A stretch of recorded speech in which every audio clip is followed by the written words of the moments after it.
Christmas just around the corner, and with it the usual bonanza of top-class jumps racing in Britain and Ireland, the spotlight once again falls on the man whose current string is the envy of his contemporaries on both sides of the Irish Sea. Willie Mullins has put together a team boasting almost unprecedented strength and depth, and the Closutton maestro took a few minutes out of his busy schedule to talk us through his big hopes for the festive period and beyond. Vautour, everything still on course for Kempton? He's pleasing you at home? Yeah, he's in great order. It'll be interesting to see, will he jump right this time? He's jumping a little left as we look at him jumping right, but he was jumping a little left. That has to be a concern, especially going around a track like Kempton. Ruby didn't seem too worried. I mean, to be fair, all the horses in that race seemed to jump left, didn't they?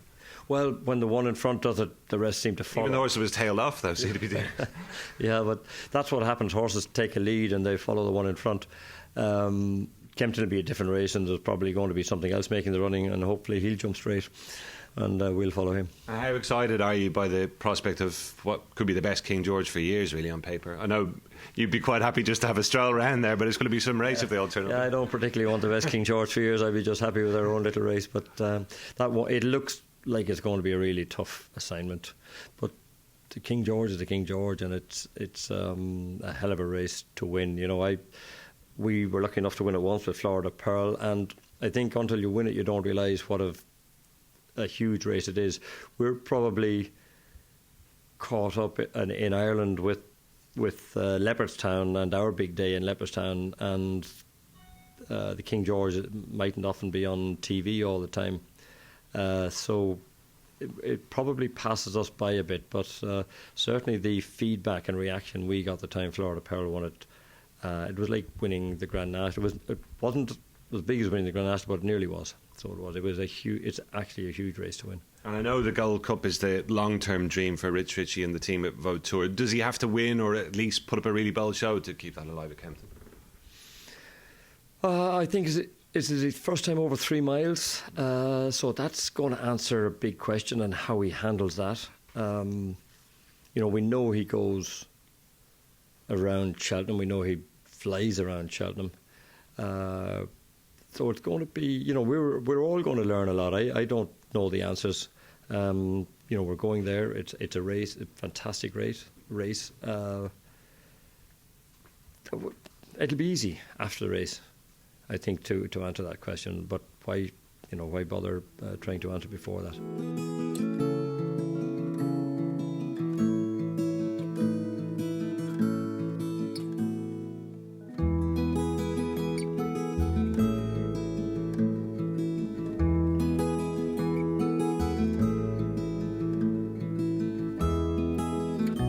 Just coming back to Faheen, Willie, obviously a lot's been written and spoken about the race at Punchestown. There was talk about a back problem, but you're absolutely happy that there's no issue there, aren't you? Not unless my lads are keeping it from me, but no, he had a bit of a mouth problem, but I wouldn't worry about that. It'll be interesting to see his next couple of runs, whether the form works out or not. Nichols Canyon could be improving. On a strict line in the book, you'd have to think he was disappointing, yes, but we'll see. And he heads to Kempton for the Christmas hurdle. That's a race that fitted in well into his schedule last year. Are you optimistic that we'll see the best of him that day? I'm hoping so. He come out of the race very well. I'm hoping he likes Kempton. I'm hoping he's back to himself, and he should be. Yeah, I know you'd love to keep them all apart if possible, but are we going to see Nichols Canyon versus Arctic Fire probably at Leopardstown? I'd say that's what might happen, yes, there. Nichols goes there, and if both are right, Arctic Fire should go there as well. Yeah, and in terms of improvement from the first runs, would you expect either one or the other maybe to improve a little bit more? Because I know you said Nichols Canyon hadn't exactly been setting the world on fire before Punchestown. No, but I think he doesn't ever, and talking to John Gosden, I don't think he ever set the world on fire in his place working either. He's just one of those cold horses, I suppose, what you might call them. I'm hoping that all the horses will improve from their first run. Yeah. And Underso, Willie, I know talking to you at the weekend, you were thinking maybe of missing the rescheduled Hillyway heading to Leopardstown at Christmas, and that's definitely what you're going to do now. Yeah, I think so. I mean, he's in great order since. like when we were heading for the Tingle Creek, we have to sort of make up our mind here Wednesday to run Saturday, and I just wasn't happy with them that day, and we left it till, well, I didn't want to leave it till Thursday morning, but I sort of pulled the plug on Wednesday. And I mean, I didn't see him go round thirdless in that schooling session. Do you think, did he just take a bit too much out of himself? Is that a possibility? I think so, yeah. We decided to start off with a 2 mile marker, and I said to Ruby, depending how you're going, come down the straight without jumping and give him a bit of work. And during the thing, he was obviously tanking with Ruby at all stages, and Ruby said, right, I'll jump the last 2 fences instead of working him, because he felt he'd done enough. But he'd actually, we think now, maybe he just took too much out of himself. And even though that was a good bit before the race, but the sort of form he was in this morning, I think we just have to treat that as his first run, and we'll head straight to Christmas. Yeah. He's in tremendous form since. And I know you've been more pleased with the signs Annie Power has been giving you lately. What would be the best case scenario at this stage in terms of getting her to the track time-wise?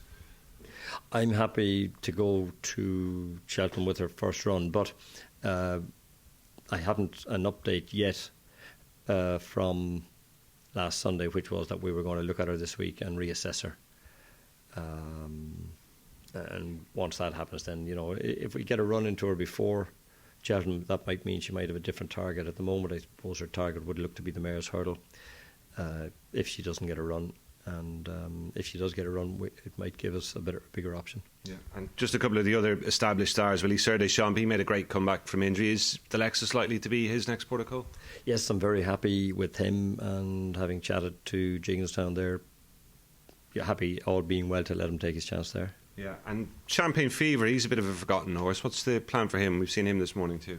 Yes, he's back, cantering away, got a splint. Probably look for something after Christmas rather than at Christmas with him. And are you inclined to stick 2 mile, 2.5 mile with him? Yeah, I think we sort of said this year we would go down the 2 mile route. We just, we're not going to go any further. We might go 2.5 for a prep race, but I think all being well, he might get back to Cheltenham on the 2 mile route. Coming down now towards the final fence, and it's Duvan and Ruby Walsh at the last. Took a chance at it, but is clear of Road Trader and Blair Perrone. And on the run up towards the finish, it's Duvan who makes an impressive debut over fences. Coming down now towards the final fence, and it's Outlander in front of Free Expression on the near side. Racing away from the last, Outlander in front. Free Expression in second, and running up towards the finish. Outlander will score for Brian Cooper. Another one for Willie Mullins. Shane's Hill leads them down now towards the final fence. From Walk to Freedom on the near side, who's trying to challenge but ridden to do so. Then Casual Approach. One fence left to jump now, and it's Shane's Hill the leader, and is starting to assert. Coming down towards the final fence, it's Shane's Hill and Ruby Walsh safely over the last, and going right away now from Walk to Freedom. They're clear from Casual Approach and up towards the finish. It's the class horse of the race who wins on his chasing debut. Punt Alexander has quickly stretched clear, and coming down now to the final fence, it's Punt Alexander is over and clear of Balberdamata. In third place, Monty's Meadow. And what a training performance to get Punt Alexander back to winning ways. How are the other novice chasers stacking up? I know you haven't run too many of them yet. Duvan would be the obvious star amongst those, don't you? Yes, I imagine he goes for the Racing Post Trophy at Leopardstown. That's his next thing. Outlander, I think, would look a horse that might go to Limerick for their 2.5 mile grade 2. And then Roy de Frank probably go back for a maiden chase, beginner's chase. Black Hercules will come out shortly. And what other? Shane's Hill. Shane's Hill, yeah. He's might just be hard to place. I'm not sure I want to put him in with Duvan, so we'll have to find an alternative for him, I think. And at the last, York Hill over in front. Road to Respect, cleared of Maldini and Jarrett Moore and Blessed King, and a little luck, but up to the finish. It's York Hill who's clear, racing up towards the finish, and it's York Hill who's going to win by a good 10 lengths. And at the final tonight, Bell's Hill is out in front, leads by about 4. Bad mistake by in tries.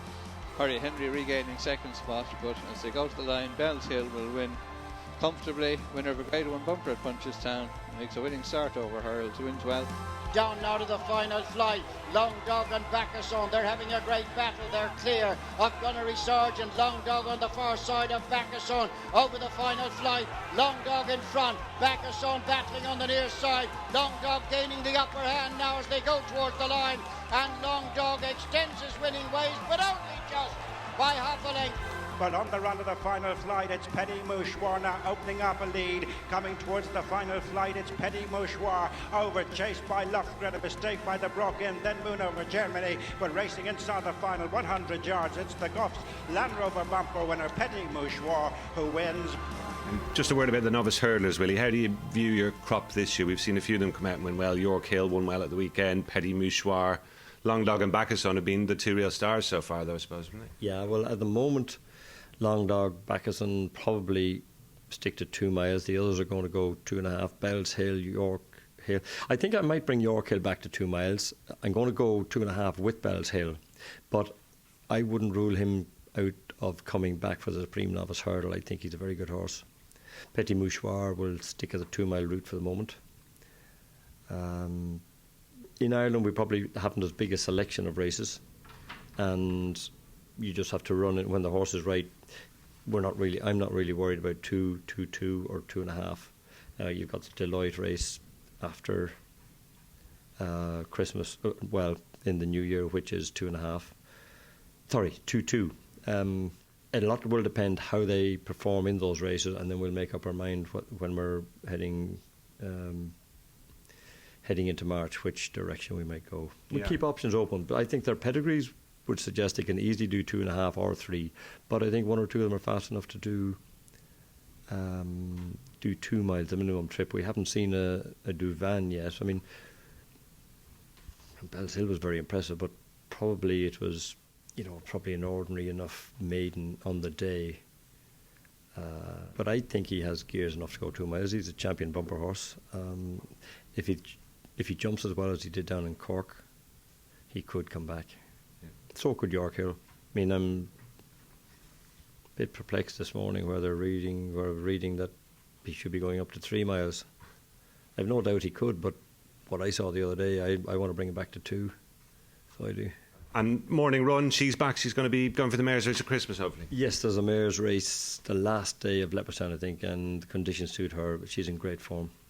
And the last one I'm going to ask about, Willie, Max Dynamite, who I'd imagine is on a well-earned break at the moment, but he'll be going for some good flat races next year. You haven't ruled out maybe having another crack at the Galway Hurdle, though?